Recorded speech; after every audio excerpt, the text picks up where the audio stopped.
정치 맞수다 시작하겠습니다. 오늘은 윤희석 국민의힘 선임 대변인, 서영주 맥 정치사회연구소장과 함께하겠습니다. 어서 오세요. 네, 안녕하세요. 안녕하세요. 더불어민주당 이재명 대표의 위증교사 혐의 1심 선고 공판이 조금 전인 2시부터 열리고 있습니다. 이해를 돕기 위해서요, 시청자들한테 간단하게 좀 설명을 드릴게요. 지난 2018년 경기도지사 선거에서 과거에 검사 사칭 사건과 관련해서 누명을 썼다. 이 대표가 이렇게 얘기를 해서 허위사실 공표 혐의로 재판에 넘겨졌습니다. 하지만 대법원은 무죄를 선고했습니다. 그런데 검찰이 지난해 이 사건을 다시 꺼냈습니다. 이 대표가 재판 과정에서 김병량 당시 성남시장의 비서에게 위증을 요구한 녹취 파일이 확보가 됐다는 겁니다. 이런 사건인데요. 먼저 오늘 여야 회의 발언부터 듣고 얘기 나누겠습니다. 위증교사, 무고 이런 사건들은 사법방해의 대표적인 사건입니다.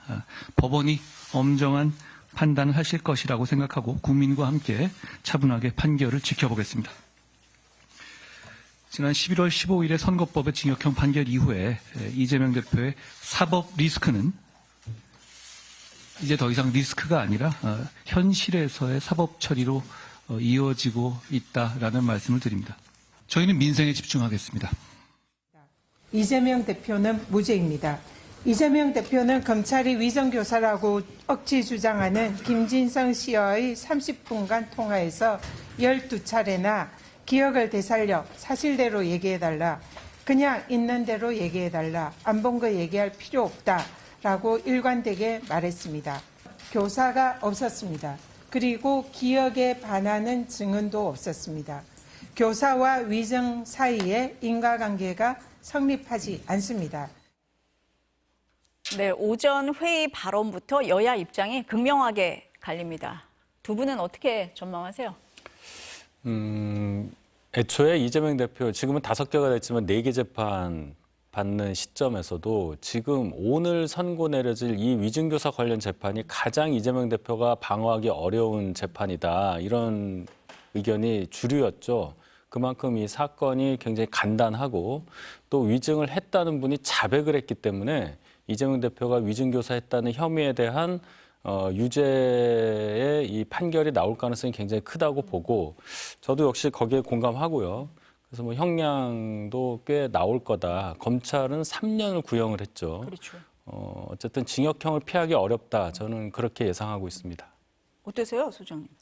그러니까 이게 뭐 검찰의 주장대로라면 뭐 말씀한 대로 3년 구형에 준하는 중형이 나올 공산이 크겠으나 재판부가 판단했을 때 이번 위증교사 사건은 또 무죄를 다퉈볼 만한 내용들이 있습니다.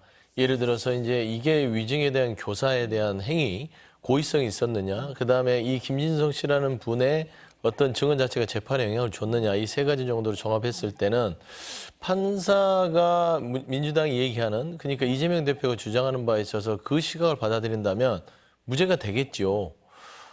저는 그 유죄 아니면 무죄라는 게 재판의 결과긴 하나, 특히 이재명 대표의 이 위증교사 사건 부분은 중간은 없을 것 같아요. 예를 들어서 뭐 벌금형이라든지 이런 부분들은 쉽지 않을 것 같고 아예 무죄라고 판단하거나 아니면 중형이 나오거나 그럴 공산이 큰데 저는 김진성 씨에 대해서 우리가 이 재판부가 다시 돌아와 볼 거라고 생각을 합니다. 김진성 씨가 왜 위증을 했다고 자백을 했는지. 돌이켜보면 김진성 씨의 이 위증 자백에 대한 과정 속에는 최근에 검찰이 백현동 수사를 합니다. 그 백현동 수사를 하는 와중에 김진성 씨의 파일을 발견하고 이걸 위증교사로 따로 기소를 하는 것인데요. 지금 김진성 씨가 그 백현동과 관련해서는 검찰이 조금 플리바게닝한 거 아니야? 그런 생각이 들어요. 왜냐하면 5억을 받았다는 사기죄에 대해서는 검찰이 무혐의를 내렸고요.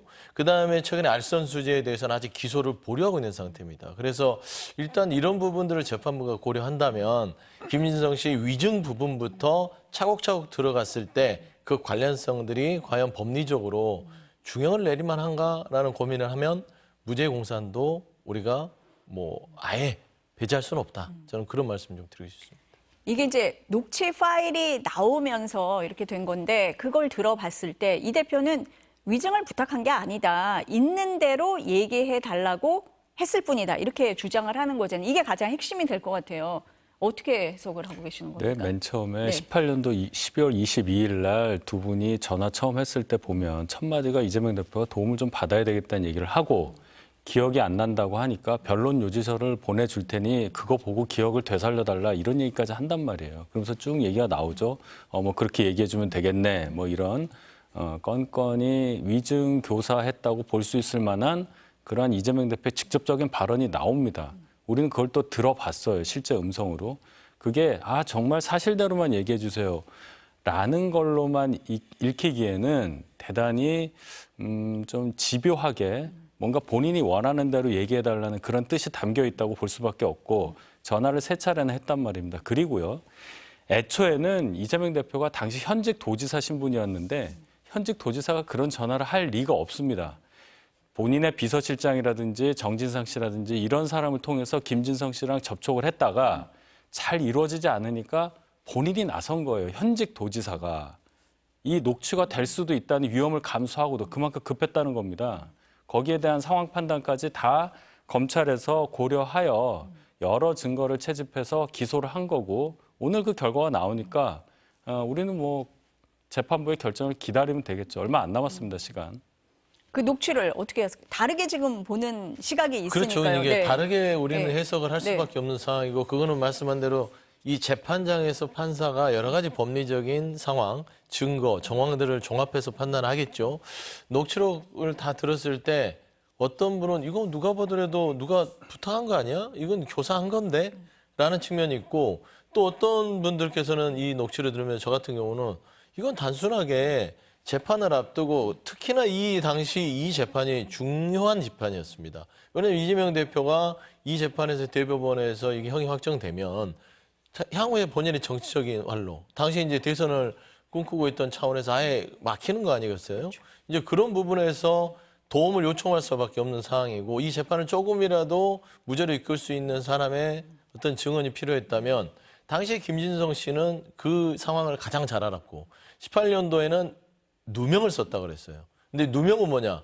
억울하단 말입니다. 풀어가면. 그러니까 이거를 대법원에서는 무죄를 줄 때 주관적인 판단이고 표현이다라고 해서 무죄를 줬는데 그러니까 억울하기 때문에 그 억울함을 증명해 줄 사람이 필요했는데 김진성밖에 없었다라는 것이라서 저는 모르겠어요. 이거를 사실이 없는 사실을 만드는 어떤 거였다면 명백한 위증 교사였겠으나 있는 사실, 그러니까 있는 기억을 좀 되살려봐라. 기억을 좀 해봐라. 네, 되살려봐라라는 차원에서 지금 얘기를 했다면 재판부가 이거를 위증 교사로 볼만한지에 대해서는 오늘 그런 좀 그 의외의 판시들, 그다음에 어떤 여러 가지 판결들이 나올 수 있다. 저는 그렇게 좀 기대를 하고 있습니다.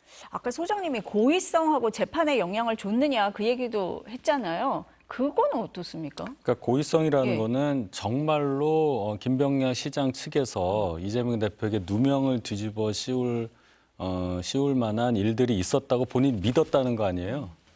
그것도 여러 가지 정황을 봤을 때 그렇게 채택되기가 어렵습니다. 왜냐하면 김진성 씨랑 얘기할 때 김진성 씨가 자기는 그 회의에 참석하나 잘 모른다고 얘기를 해요. 그러면서 또 다른 사람 오 씨 등이 잘 안다고 얘기를 합니다. 그러면 이재명 대표는 그 사람한테 내가 물어보면 되겠네 했는데 연락을 안 해요. 그 사람한테는. 왜 연락을 안 했을까요? 김진성 씨가 김인섭 씨하고의 그 백현동 관련한 사업에 연루되어 있고 그렇기 때문에 이재명 대표의 영향권 안에 있다고 볼 수 있기 때문에 김진성 씨가 가장 약한 고리다. 이 사람이 나한테 유리한 증언을 해주면 재판에 유리할 거란 생각을 했다고밖에 볼 수 없는 거예요. 재판에 영향을 끼쳤냐 안 끼쳤냐? 당연히 끼쳤다고 봐야죠. 이재명 대표 그 재판이 그 당시에 혐의가 4개였어요. 4개. 4가지를 가지고 얘기하는데 그중에 이제 친형 정신병원 입원 관련 부분이 2심에서 유죄가 나요. 나머지 3개의 무죄가 나온 중에 하나가 바로 이겁니다. 김진성 씨가 위증을 했기 때문에 이재명 대표에게 다 덮어 씌우려고 했다는 식의 증언을 했기 때문에 무죄가 됐다. 이렇게 볼 수 있는 겁니다. 지금 우리는 그 부분에 대해서 얘기하고 있는 거예요. 근데 아까 소장님이 그럼 백현동 사건하고 연관이 되는 게 김진성 씨인데 그럼 그 사람이 왜 갑자기 자백을 했을까? 혹시 검찰에 플리방해이 있었던 거 아니냐라고 또 얘기를 하시잖아요. 자, 자백 외에 네. 녹취가 있잖아요. 녹취를 이재명 근거로 대표가 했을 때 그렇다. 그토록 재판정에서 재생되기를 바랬던 전량을 다 틀어봤잖아요. 그 다 들어봤지 않습니까? 30분 가까이. 거기에 나오는 말들, 그냥 그것을 녹취를 받아서 글로 쓴 거와 음성이 딱 들리는 거하고 봤을 때 아니 이걸 왜 틀어달라고 했을까라는 반응이 나올 정도로 오히려 이재명 대표의 혐의를 더 짙게 만들어주는 그런 녹음 파일이었어요. 이런 여러 가지를 봤을 때 제가 볼 때 오늘도 민주당에는 그렇게 좋은 소식이 안 들릴 것 같다는 그런 예상을 할 수밖에 없습니다. 저는. 아니 근데 이재명 대표는 일반인들 다 들어보라고 일부러 올리기도 했잖아요. 네, 뭐 기자들에게도 좀 네. 자세히 들어보고 들어봐라. 다 판단을 들어보면 해라. 다르다. 뭐 이게 예. 어떻게 위증교사라고 예. 볼 수 있겠느냐. 그러니까 이제 검찰이 기소하는 부분들은 전체의 분량에서 일부분의 어떤 문장들을 떼내면 이거 위증을 교사하는 것 같은데 어떤 단어를 보면 뭐 도움, 뭐 어떤 변론 요지서 이런 얘기를 들으면 이건 교사의 상황이 짙네라고 할 수 있지만 전체를 다 틀어놓고 보면 흐름상 계속해서 있는 그대로 얘기를 해달라. 뭐 기억이 안 난다 그러면 기억나는 만큼 없는 사실 얘기하는 게 아니라 있는 기억만 되살려서 좀 해달라. 22년 전 일입니다. 근데 보통 22년 전 일은요. 본인이 일기를 써놔도 내가 왜 이때 일기를 썼는지를 모르는 게 대다수 일반적인 상황이잖아요. 그렇기 때문에 22년 전 일을 기억을 되살린다는 것은 어려운 일이고 이 김진성 씨가 기억을 되살려야만 이재명 대표는 조금이라도 본인의 누명과 억울함을 털 수 있기 때문에 저는 그런 이야기를 요구를 했다고 보는데 재판부가 이 전체의 녹취에 대해서 양극단의 시각이 있잖아요, 지금. 그렇죠. 윤석열 두 분, 대변인. 두 분도 지금 이미 양극단이십니다. 이 시각이 네, 국민이 네. 보는 시각이고 네, 네. 또 각 국민의힘과 민주당이 보는 시각이고 국민들도 또 그런 시각으로 볼 거기 때문에 재판부는 과연 법리적인 거 플러스 재판장의 현명한 시각으로 어떻게 판단을 내릴지 뭐 지금 뭐 시간이 얼마 안 남았다고는 하나 저는 그 판단이 무죄 쪽으로 기울 공산이 있을 수도 있다. 저는 그렇게 좀 말씀드리고 싶습니다. 뭐 이제 곧 나오겠죠. 이제 곧 나오는데 오늘 1심이기는 합니다. 그렇지만 이제 선거법 사건에서 이 대표가 일단 1심이지만 유죄를 받은 뒤에요. 민주당은 흔들림 없다, 플랜 B 없다 이런 입장을 계속 고수를 해왔습니다. 그렇지만 오늘 선고 결과가 어떻게 나오느냐에 따라서는 영향을 받을 수밖에 없지 않겠습니까? 예, 만약에 예상대로 뭐 징역형 정도가 나온다고 하면 벌써 두 개가 합쳐지는 거잖아요. 그러면 이재명 대표 위주로 가야 한다라고 주장했던 분들도 후위를 생각을 해야 됩니다. 대통령 선거가 27년 3월에 있는데 그럼 이제 2년 남짓 남았잖아요. 그 사이에 뭔가 준비하지 않으면 이재명 대표 대법원 선고 났을 때 대체할 만한 주자가 없다는 얘기가 됩니다. 그러면 적어도 이재명 대표 위주로 간다 하더라도 다른 분 한 분을 키우는 작업까지는 해줘야 돼요. 그렇지 않겠습니까? 그래야 당이 그래도 후보라도 내고 선거를 치를 수 있고 뭐 정권을 다시 가져온다는 그런 목표라도 설정할 수 있는데 지금처럼 플랜 B 아예 없고 우리는 이재명으로 똘똘 뭉친다. 내가 이재명이다. 이재명 정신을 계승한다. 이런 얘기 나오면 정당의 영속성 관점에서 볼 때 당원과 지지자들에게 찬성표를 얻을 가능성이 없다고 저는 생각해요. 소장님 말씀하신 대로 무죄가 나오면 어떻게 됩니까? 오늘요? 네. 글쎄요. 오늘 무죄가 나온다고 해도 재판 3개가 더 있고 1심 받은 판결이 하나 더 있으니까 그건 또 다른 얘기입니다. 그럼 그렇게 막 달라질 변수는 안 될 수 있다. 오늘의 무죄라고 해서 이재명 대표의 사법 리스크가 없어지는 거라면 그런 예상을 할 만한 얘기가 되겠는데 재판 더 많이 있기 때문에 이런 얘기는 그럼 재판 나올 때마다 또 해야 돼요. 네. 그렇다. 어떻게 보세요, 소장님? 일단 뭐 겉으로는 의연한 척하지만 속으로는 당혹스러운 건 당연한 거 아니겠어요?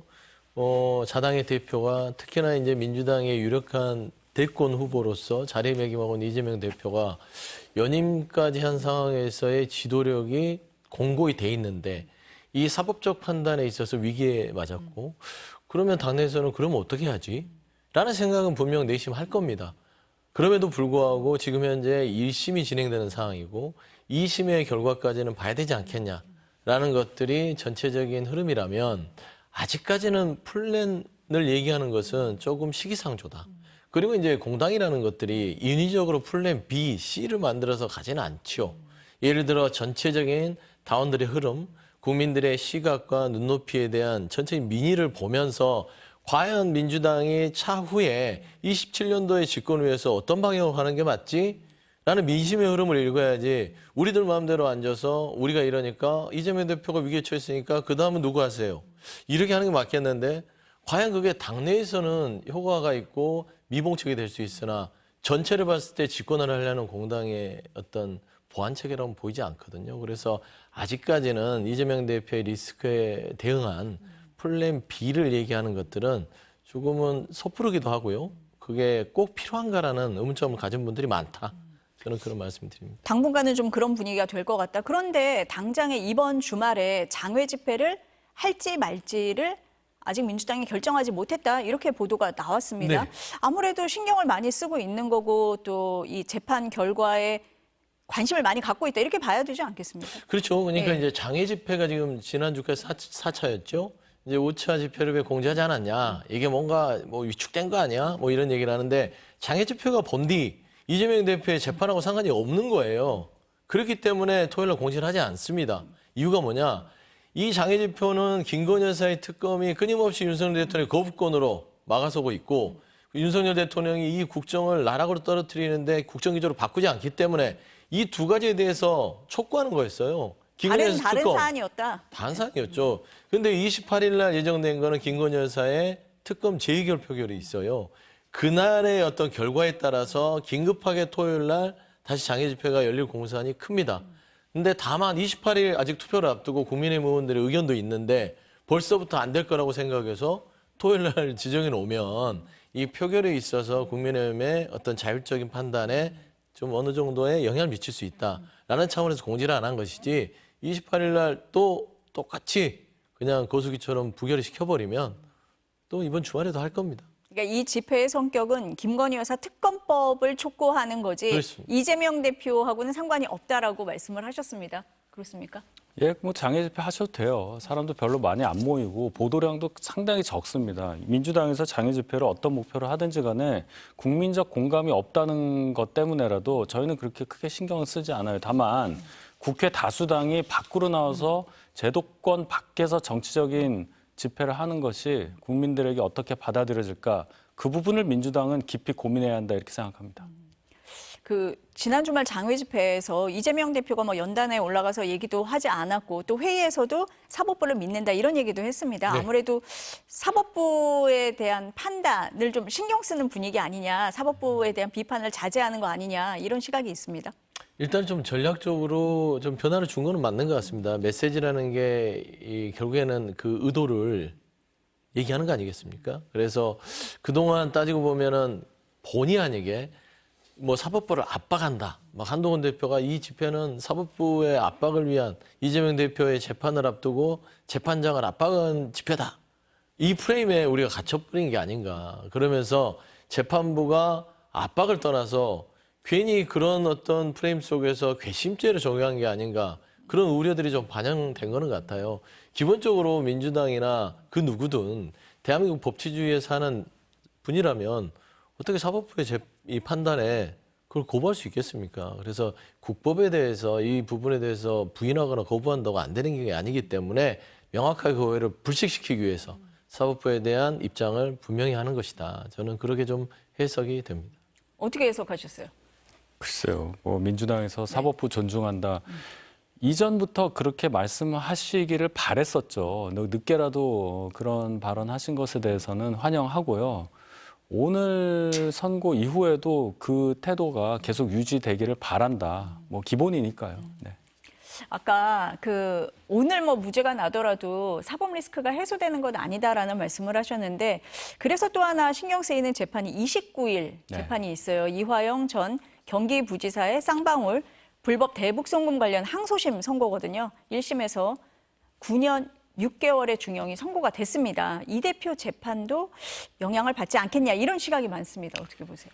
이제 2심이거든요. 2심까지가 사실심이잖아요. 그러니까 사실관계는 2심 이후로는 더 이상 다투지 않는 거예요. 말을 했냐 안 했냐, 갔냐 안 갔냐, 돈을 줬냐 안 줬냐 이거에 대해서는 다툴 수가 없는 거예요. 그런데 이화영 전 부지사에 대한 2심 29일 날도 만약에 비슷한 형이 선고가 된다면 그 위에 있던 이재명 지사, 당시 지사 입장에서는 더 이상 사실관계를 부인할 수 없기 때문에 유죄 심증으로 재판이 진행된다고 볼 수밖에 없는 겁니다. 이화영 전 부지사가 전혀 이재명 당시 지사와 관계없이 독립적으로 그러한 중형을 받을 만한 행동을 했다. 이렇게 보기는 어렵잖아요. 그러니까 사실관계를 부인해야 되는 거고 이재명 대표는 나랑 이화영이랑 전혀 관련이 없고 저 사람 혼자 한 거다 이래야 되는데 사실심인 2심에서까지도 이화영 전 부지사에 대해서 중형을 선고할 만큼 그 사실관계가 인정된다고 하면 더 이상 그 부분에 대해서 다툴 여지가 없게 되니까 이재명 대표는 그 재판에서도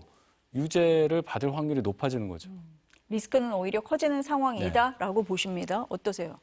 당연히 뭐 재판이 진행될수록 리스크는 부인할 수 없는 거 아니겠습니까? 그러니까 뭐 첩첩산중이라고 해야 될까요?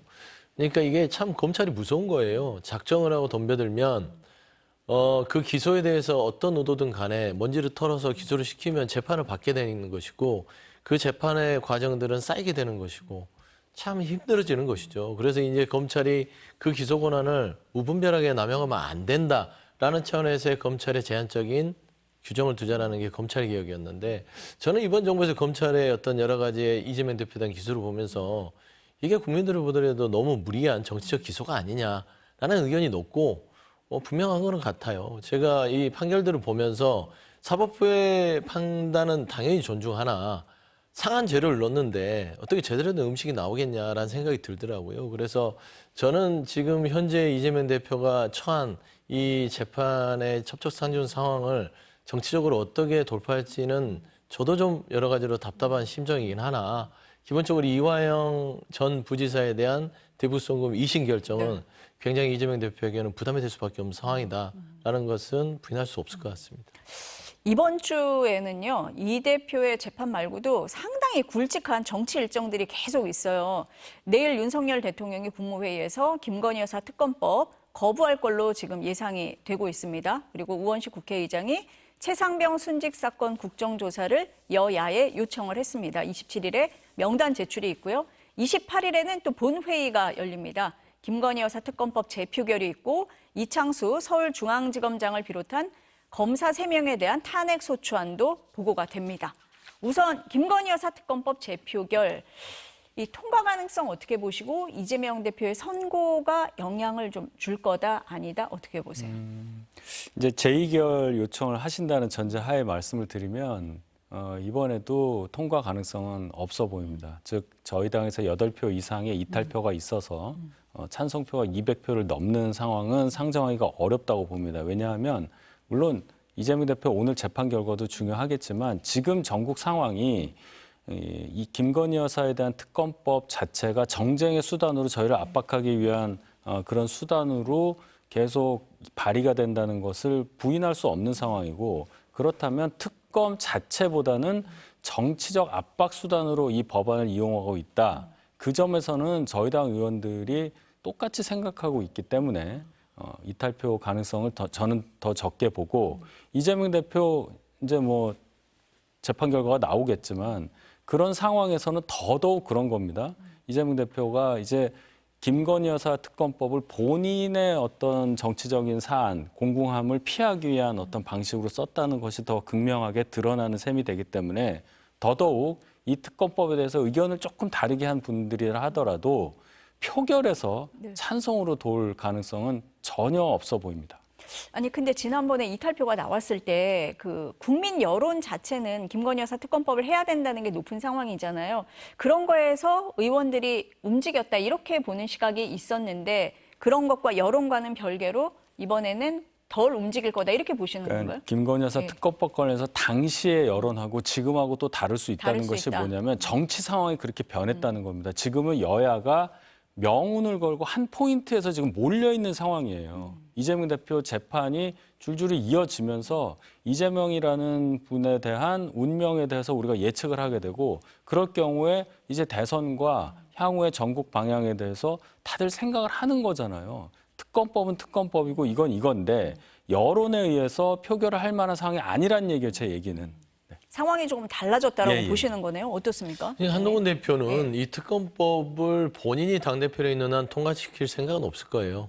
말로는 국민의 눈높이를 얘기하나 본인이 특검법을 통과시켜버리면 그 책임 어떻게 집니까? 윤석열 대통령 내주는 꼴이 되고 배신자 프레임이 되고 본인은 이 국민의힘 내에서 대권 후보가 되고 싶은 꿈이 있을 텐데 그렇기 때문에 결국에는 마음은 특검을 받고 싶으나 국민을 위한다고는 하나 결국엔 상설특검에 맡겨놓을 공산이 커요. 그래서 아마 28일 날 이게 국민의힘에 내서도 제 예측은 한 4명 정도 이탈 그대로 상수만 발생하고 통과되기는 쉽지 않을 것 같고요.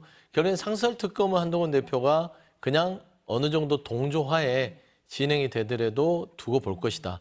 라는 차원인데 참 답답한 건 있어요. 김건희 여사의 이 여러 가지 치외법권에 준하는 대한민국의 유일한 사람이 돼 있잖아요. 이게 공정과 상식인가? 그리고 국민들은 아직도 여전히 특검을 요구하고 있습니다. 이재명 대표의 선거가 아무리 중형이 나와도 김건희 여사의 잘못됨은 잘못됨이에요. 그래서 저는 이건 구분해서 가야지 마치 이재명 대표의 선거가 이 김건희 여사의 어떤 리스크를 씻어준다고 생각하는 것은 큰 오산이다라는 차원에서 국민의힘 의원들 몇 분만 더 합리적 생각을 한다면 늘 그 통과를 열어놓고 있고 기대하고 있다 그런 말씀드립니다. 대변님이 지금 이제 뭐 정치 지형이나 상황이 좀 달라졌다라는 말씀을 하셨어요. 여야 대립이 심해질 수밖에 없는 그런 일정들이 이번 주 계속 있습니다. 이 여러 가지 변수 중에 어떤 게 가장 큰 영향을 줄 거다 이렇게 보세요? 글쎄요, 뭐 이재명 대표 재판 결과가 제일 중요하지 그게 제일 않겠습니까? 중요하다. 그 이후에 벌어질 수 있는 민주당 내의 상황을 저희는 볼 수밖에 없어요. 국회 제1당의 지도부가 어떠한 혼란상을 보여주느냐, 또 그 내부가 어떤 식으로 바뀔 것이냐, 그걸 보면서 저희는 이제 소수당이니까요. 거기에 맞춰서 갈 수밖에 없는 입장이에요. 그래서 오늘의 이 선거 결과가 굉장히 중요하다. 유무죄를 뭐 예단하는 건 아닌데요. 무죄가 나온다 하더라도 상수의 성격으로 이재명 대표의 사법 리스크가 있기 때문에 이 상황에서 민주당이 어떻게 변하는가, 내부적으로 어떤 모습을 보이는가를 저희는 주시할 거고 아마 그것이 가장 큰 전국 변화의 요인이 아닐까 이렇게 생각합니다. 소장님은 뭘 꼽으시겠어요? 일단 뭐 저는 이재명 대표의 선거도 중요하겠으나 지난번 공직선거법 1심 선고가 매우 중형이 내려졌기 때문에 그 다음에 내려지는 선거에 대해서는 크게 영향이 없을 것 같고 결국 윤석열 대통령이 어떻게 국정기조를 바꾸고 한동훈 대표를 계속 국민의힘에서 궁지에 몰면서 도려내려고 하는 그 싸움들이 결국에는 큰 리스크로 이제 작용할 것 같아요. 네. 결국엔 김건희 여사 지키기가 어디까지 갈 수 있느냐. 그러니까 잠깐은 눈에 보이지 않게 이렇게 숨겨놨으나 언젠가는 터질 이 리스크거든요. 저는 김건희 여사 리스크 지금 진행되고 있습니다. 명태균 씨도 돼 있고요. 그다음에 각가지 여권에 관련돼 있는 여러 가지 불법 요인에 관련된 많은 유력한 정치인들이 있습니다. 이거는 이재명 대표의 선거로는 다 덮을 수 없기 때문에 저는 이번 기회에 김건희 여사의 리스크를 정말 28일 날 재의결에 어떤 기회를 통해서 털고 나가면 국민의힘 자체도 뭔가 새로운 변화의 모습을 보일 수 있는 어떤 발판이 되지 않을까 생각하는데요. 일단 뭐 지켜보셔야 될 것 같습니다. 변수를 보는 눈도 여야가 차이가 확연한 것 같습니다. 저희가 간간히 이 법원 그림을 좀 보여드리고는 있는데요. 아직 1심 선고 결과는 나오지 않았고요. 소식이 들어오는 대로 이 얘기는 다시 하도록 하고 다른 얘기 한번 넘어가 보겠습니다. 어제 일본에서 사도광산 추도식이 있었습니다. 그런데 야스쿠니 신사 참배 이력에 있는 인사가 정부 대표로 참석을 했고 이 추도사 인사말에서도 강제 동원에 대한 언급도 없었고 사죄도 없었습니다. 지난 7월에 일본 정부가 유네스코 세계문화유산 등재를 위해서 우리 정부에 했던 약속을 다 깬 겁니다, 지금. 일본 정부 말만 믿고 세계문화유산 등재에 동의를 해준 정부에 대해서 비판이 나옵니다. 어떻습니까? 예, 충분히 그럴 수 있는 상황이라고 봅니다. 일본의 약속이 있었기 때문에 우리 정부가 그런 조치를 취한 측면이 분명히 있었는데 일본에서 이 추도식 관련한 이 상황을 연출한 것은 이거 약속 위반의 다름 아니에요. 좀 보니까 이시바 총리가 이제 총리가 된 이후에 아마 정부 장악력이 좀 떨어진다 이런 얘기가 있어요. 일본 외무성의 그 엘리트주의를 못 누른 상태에서 좀 더 우익 성향의 어떤 분위기가 반영이 돼서 차관도 아니고 차관급인 정무관이 참석을 했는데 그 인사의 행적이 과거 야스쿠니 신사를 참배했었다는 그 부분, 또 비중이 떨어지는 사람이 나왔고 또 추도사에서도 결국 발언 수위가 우리가 요구하는 수준에 못 미쳤다. 일본 정부에도 책임을 물을 만한 소지가 충분히 있다고 생각합니다. 어떻게 보세요, 소장님? 일단 우려가 현실이 된 거 아니겠습니까? 윤석열 정부가 일본과의 어떤 외교를 보고 나면서 내세웠던 게 뭔가 물 반쪽 들고 가면 반쯤 채워줄 것이다 했는데 물 반쪽을 채우기는 그냥 다 말라 버렸어요. 심지어 그 빈컵을 들고 우롱당하는 느낌 아닙니까? 사동항산 유네스코 등재할 때를 먼저 돌이켜 보시죠. 당시에 이 강제성에 대해서 기념관이든 어떤 표현 방식이든 등재하기로 했고 유네스코는 한국에 물어보고 한국에 동의를 하면 유네스코 등재를 해주겠다. 조건이 한국이었어요. 맞아요. 대한민국 정부가 조건을 걸어서 얘기를 해서 통과를 시켜줬으면 일본 정부는 그걸 무겁게 받아들여야 되는데 일본이 얼마나 대한민국을 우습게 봤으면 그러겠습니까? 저는 그런 부분에 있어서는 정말 부끄럽고 참담함을 금할 수 없습니다. 여야가 그렇게 싸우는 와중에도 이 사도광산 문제에 대해서는 여야가 결의안을 만장일치로 채택할 정도로 이렇게 한 목소리를 냈던 사안이기도 합니다. 아까 뭐 그림에도 잠깐 나왔지만 우리 정부가 참석을 안 하면서 어제 추도식 행사가 반쪽짜리가 됐었거든요. 그래서 민주당에서는 이게 외교 참사다 이렇게까지 얘기를 했습니다. 외교 참사기도 하고요. 그 뒤에 어떤 수습하는 과정도 보면 일본 정부의 이 추도식에 유족들이 불참을 하고 우리도 이제 반쪽짜리로 갔지만 또 따로 우리 정부가 유족들을 모시고 그 땅 앞에서 거기서 추도식을 하잖아요. 이게 뭡니까? 이런 부분에 있어서는 유감 표명뿐만 아니라 강력한 조치를 통해서 하나를 밑보이기 시작하면 다 내주게 돼 있습니다. 그래서 하나 작은 거라도 하나하나 강력하고 단호한 모습을 보여야 된다. 좀 그런 말씀 좀 드리고 싶습니다. 네, 지금 법원 그림이 들어오고는 있는데요. 그 선고 내용은 들어오지 않고 있어서 요거는 확실하게 들어오는 대로 저희가 다시 한번 말씀을 드리겠습니다. 지금 저희가 아직 속보를 띄우진 않았는데요. 1심에서 무죄가 선고됐다는 속보가 들어오고 있습니다. 들어오는 대로 요거는 다시 말씀을 드리겠습니다. 국민의힘 당원 게시판 논란 얘기를 하려니까 좀 그러네요. 아까 무죄 얘기를 하셨으니까 이 얘기를 다시 돌아가 볼게요. 네네. 어떤 부분 때문에 지금 저희가 다시 확인은 한번 하겠습니다. 네네. 어떤 부분에 아까 좀 자료면에 주목하세요? 보니까 이제 거기 현장에 있던 의원들이 이제 이렇게 환호성을 하는 거 보니까 무죄가 나온 것 같다는 생각이 들더라고요. 근데 제가 말씀하셨듯이 이거는 유죄 아니면 무죄거든요. 중간은 없다. 벌금형은 없어요. 왜냐하면 애시당초 김진성 씨의 위증에 대한 자백에 대한 오염성, 그다음에 이재명 대표가 이 녹취에 대해서 주장하는 바가 결국에는 없는 사실을 만들어달라는 게 아니라 있는 사실인데 기억이 안 나는 것을 되살려달라라는 취지라고 봤을 때는 재판부가 전체의 녹취를 들었을 때 특히 재판부는 이 부분을 그냥 상식적으로 판단한 게 아닌가. 그래서 이재명 대표 말이 맞았네요. 지난 공직선거법 1심에서는 법대로 하겠죠 했더니 법대로만 했고요. 2심에서는 위증교사에서는 법과 상식에 따른 판결을 내리지로 않다 했더니 상식적으로 판단한 것이죠. 그래서 저는 아마 제가 뭐 어느 정도 그럴 가능성을 높게 봤는데 무죄가 선고됐기 때문에 저는 이번 이 전체적인 이재명 대표의 사법 리스크의 판이 굉장히 다이나믹하게 됐다. 좀 그렇게 평가하고 싶습니다. 아까 뭐 고의성이 있었느냐, 재판에 영향을 줬느냐 이 부분이 쟁점이 될 수 있다라고 말씀을 하셨던 그렇습니다. 거잖아요. 네. 그러니까 그 부분이 다 받아들여졌다 이렇게 보세요. 그렇다고 보지요. 그다음에 교사에 대한 행위 자체가 교사로 인정될 수 있느냐죠.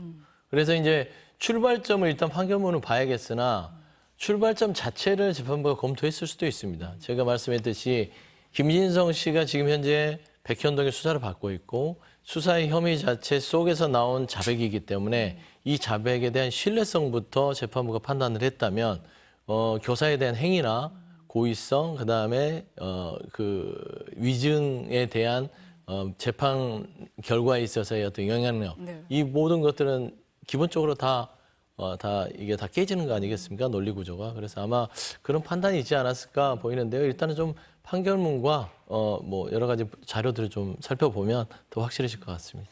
물론 말씀하신 대로 저희가 판결문 봐야 될 것 같기는 합니다. 어떤 근거로 이렇게 무죄를 냈는지는 뭐 법적인 판단이기 때문에. 근데 쟁점이 된 게 아까 그 녹취를 어떻게 해석을 할 거냐. 저희가 들었을 때도 아까 두 분 다 다른 해석을 하셨기 때문에 대변인님은 그럼 법원에서는 반대쪽, 이쪽 민주당 쪽의 주장을 많이 받아들였다 이렇게 보셔야겠네요. 네, 그렇게 봐야 되겠죠. 네. 뭐 저희가 알 수 있는 것은 녹취 파일의 내용 정도 알 수 있는 거고 정확한 법률적인 판단은 법원에서 여러 가지 법리를 검토해서 얘기를 하는 거니까요. 제가 좀 예상 밖의 무죄가 나와서 뭐라고 드릴 말씀은 없는데 어쨌든 이재명 대표 5개 재판 중에 하나가 물론 1심이지만 하나가 이제 재해졌다. 이제 4개가 남았는데 그 중에 하나는 징역 1년이 선고돼 있고 그와 직접적인 관계가 있다고 볼 수 있는 이화영 전 부지사 사건 관련해서 이화영 부지사 2심이 곧 있다. 그게 9년 6개월 중형이 과연 유지될 거냐 그 말씀까지 드렸잖아요. 사법 리스크 하나 벗은 것에 대해서 더 평가하기는 조금 더 봐야 되겠다. 워낙 재판이 많아서요. 예. 아직은 좀 이르다. 아직이 아니라 네. 남은 게 더 많잖아요. 그렇기 때문에 이거 하나가 무죄가 됐다고 해서 상황이 전체적으로 달라지는 거는 아니다. 네. 이렇게 보시는 거고. 그럼 아까 민주당에서 뭐 1심 가지고 분위기가 바뀔 것 같지는 않다라는 말씀을 하셨는데 네. 오늘 어쨌든 무죄가 나옴으로써 분위기는 더 어쨌든 바로 수습되는 이런 분위기로 좀 갈 수 있다 이렇게 보세요. 외부적으로는 드러나지 않았으나 안에서 좀 참회하던 그런 심정들은 다소 한숨을 돌린 거 아니겠습니까? 좀 안도의 한숨을 돌렸다고 볼 수 있는데 일단 이재명 대표가 그래도 큰 산 하나는 넘었다. 위증교사 부분에 있어서 굉장히 이게 앞서서 얘기했더니 유죄 아닌 무죄, 중간이 없는 그런 상황이었거든요. 제대로 보셨네요. 네, 주장님. 그러니까 네. 그러다 보니까 이게 네. 무죄로 나오면은 좀 시원하게 가는데 이게 중간에 벌금형이라든지 이런 부분들이 나오기가 쉽지 않은 그런 여러 가지 논쟁거리가 있어서 일단은 여러 가지 좀 안 좋은 상황들을 당내에서도 걱정을 했어요. 그런데 오늘 무죄가 나와서 의의 결과고, 그러니까 참 이 재판에 대해서 우리가 논평하는 게 참 제가 늘 하는 말인데 지난 1심 공선법 때는 재판부가 우리가 이거는 벌금형 정도 나올 건데 하는데 징역형이 나왔잖아요. 맞아요. 그러듯이 이번 위증교사도 그 의외의 반대 결과가 나올 수 있다라고 제가 이제 잠깐 얘기를 거둔 게 있습니다. 그런 것 같아요. 오늘 선거 어떻게 받아보겠습니까? 재판부의 판을 맞게 하는. 네, 들어볼까요? 예. 네. 진실과 정의를 되찾아준 재판부에 감사드립니다. 그 과정이 참으로 어렵고 길긴 하지만 창의 일속이라고 제가 겪는 어려움이야 큰 바닷속의 좁쌀 한 개 정도에 불과하지 않겠습니까? 우리 국민들께서 겪는 어려움, 그 고통에 비하면 참으로 제가 겪는 어려움은 미미하다 이렇게 생각합니다. 앞으로도 우리 국민들의 더 나은 삶을 위해서 최선을 다하겠다는 말씀드리면서 이제 정치가 이렇게 서로 죽이고 밟는 것이 아니라 서로 공존하고 함께 가는 그런 정치면 좋겠습니다. 죽이는 정치보다 이제 사람을 살리는 정치를 합시다. 이렇게 정부 여당에 말하고 싶습니다. 네, 고맙습니다. 네, 남은 재판이 3개나 있는데 좀 어떻게 대응하실 계획이신가요? 네, 지금 화면에서 이재명 대표가 1심 선고 후에 밖으로 나오는 모습 보고 계십니다. 국민들에게 정의를 되찾아준 재판부에 감사드린다. 과정이 어렵고 길지만 저의 어려움은 큰 바닷속 좁쌀이다. 국민이 겪는 어려움과 고통에 비하면 제가 겪는 어려움은 아무것도 아니다, 미미하다 이런 얘기를 했고요. 정치가 죽이고 밟는 것이 아니라 서로 공존하고 함께 가야 한다. 죽이는 정치보다 사람 살리는 정치를 해야 한다. 이런 얘기를 했습니다. 어떻게 해석하시겠어요, 선생님? 일단 뭐 네. 앞서 얘기했지만은 안도의 한숨을 쉴 수밖에 없는 것이고 뭐 지금 현재 이재명 대표 걱정이 많을 겁니다. 한 고비는 넘었으나 아직도 사법적으로 또 판단을 받아야 될 게 많이 있잖아요. 뭐 그나마 다행이다라는 좀 다행이다. 예, 말씀 좀 드리고 싶고 여러 가지 이제 이 정부 여당에 살리는 정치를 하자 얘기를 했잖아요. 그래서 어떤 그런 애둘러서 좀 살리는 정치라는 것은 야당 탄압에만 야당 대표 죽이기에만 전념하지 말고 민생을 살리자는 얘기 같아요. 그래서 지난번 1심 공직선거법 선거와는 사뭇 다른 그런 분위기라서 아마 여러 가지로 당내 활기를 다소 찾을 수 있지 않을까라는 생각이 들고요. 이재명 대표의 무죄, 이 부분이 또 행여나 저는 노파심에서 하는 말인데 최고위원이나 다른 의원들이 사법정의는 살아있다 이런 얘기를 안 했으면 좋겠어요. 왜냐하면 저번에 사법살인이라 했잖아요. 그래서 이 언어와 단어 자체를 조금 더 어제 일과 오늘의 일을 앞으로 많이 내다보면서 평균적인 언어를 써야 되는데 또 여기서 사법정의가 살아있다고 쓰시는 분이 또 있을 거예요. 그러면 또 비판을 받는다라는 차원에서 좀 겸허하게 앞으로의 재판도 준비를 하면 좋겠다. 네. 그런 말씀을 드리고 싶습니다. 서로 공존하고 함께하는 정치를 하자고 했는데 지금의 여야 상황을 보면 녹록치는 않은 것 같습니다. 대립이 좀 사라지고 그렇게 되겠습니까? 아니면 뭐 여러 변수가 여전하다 이렇게 보세요. 녹록치 않은 정도가 아니라 네. 가장 극렬하게 대립하고 있다고 봐야죠. 헌정 이후에 가장 극심하게 분열되어 있는 정치상을 지금 우리나라가 보여주고 있다. 여의도가 보여주고 있다. 이렇게 보는데 이렇게 판결 가지고 정치 상황이 왔다 갔다 할 수 있는 상황 자체가 비극이잖아요. 그리고 극심한 여소야대 상황이 윤석열 정부 내내 지금 이어지고 있고 끝까지 그렇게 갈 수밖에 없는 상황이잖아요. 처음 맞는 상황입니다. 이것을 우리가 슬기롭게 보내고 있느냐. 지난 2년 반 윤석열 정부 임기 동안에 있었던 여러 가지 일들을 반추해 볼 때 전혀 그렇지 않다. 남은 2년 반도 그렇게 희망적인 얘기를 할 수가 없다. 그런데 여기에 또 재판 이슈, 이재명 대표 재판 이슈를 우리가 이렇게 길게 얘기를 하고 있고 또 지지자들이 열흘 전에는 뭐 비난했다가 지금은 또 만세를 부르고 이게 뭐냐. 결국 정치의 본령을 되살려내야 할 그런 시점에 양 당이 직면하고 있다. 이 정도 말씀드리겠습니다. 민주당 분위기가 바뀔 것 같으세요? 어떠세요? 저는 그렇게 보지 않아요. 만약에 네. 그런 상황으로 갑자기 또 바뀐다면 민주당 장래를 볼 때 더 안 좋다고 봐요. 시간은 계속 가고요. 이재명 대표 사법 리스크에 대해서는 계속 남아 있는 겁니다. 15일 날 있었던 1심은 어떻게 할 겁니까? 근데 오늘 있었던 판결 때문에 이재명 대표 이제는 사법 리스크 없다. 그럴 리 없다. 우리는 이재명으로 간다. 이 자세로만 간다면 저희에게 훨씬 유리해지는 거예요. 민주당을 위해서 드리는 말씀입니다. 장외 집회는 계속 할 것 같으세요? 어떻습니까? 그것도 잘 생각을 해봐야죠. 만약에 민주당이 이재명 대표랑 관련 없이 그 장외 집회를 했다면 또 안 한다고 할 수도 있어요. 근데 그건 민주당의 판단입니다. 그러나 국회 170석 갖고 있는 당이 밖에 나와서 추위에 저렇게 한다는 것 자체가 공감 얻기 정말 어렵다고 저는 생각합니다. 민주당 대응이 좀 달라지겠습니까? 어떻습니까? 그냥 일관성 있게 대응을 하겠죠. 그러니까 제가 앞서 얘기했듯이 장애 집회를 이번 주에 공지하지 않는 건 28일 그 김건희 여사의 특검법에 대한 재의결에 대한 공간을 열어놓는 차원에서 아직 공지를 안 한 것이고요. 이게 또 부결이 난다면 네. 다시 또 밖으로 나갈 수밖에 없어요.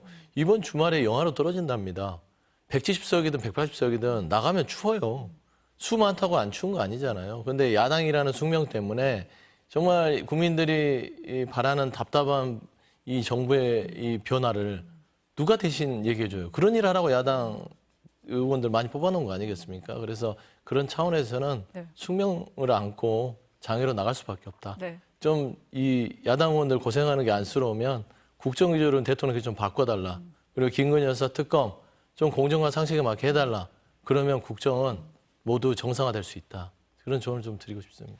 혹시 오늘 1심 선고가 28일 본회의에 영향을 좀 미칠 수 있다고 보세요? 어떠세요? 아예 없다고 생각하지는 않아요. 네. 그러니까 지금 현재 이재명 대표가 1심에서 중형이고 오늘 위증교사의 중형을 받았다면 굉장히 위축될 공산이 컸습니다. 겉으로야 표면상으로야 그러지 않았겠으나 안으로는 굉장히 복잡하고 내용의 단초가 될 수 있었는데 일단은 위증교사가 무죄가 나옴으로써 상쇄되는 효과가 있고요.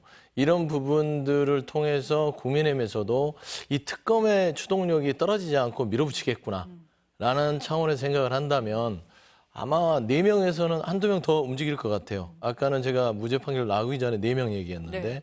한 6명 정도는 움직일 것 같다. 그런 생각이 좀 듭니다. 네, 뭐 이번 주 정치 일정이 굉장히 많습니다. 상황이 어떻게 되는지는 저희가 조금 더 보고 다음에 만났을 때 얘기를 이어가도록 하겠습니다. 오늘 말씀은 여기까지 듣겠습니다. 감사합니다.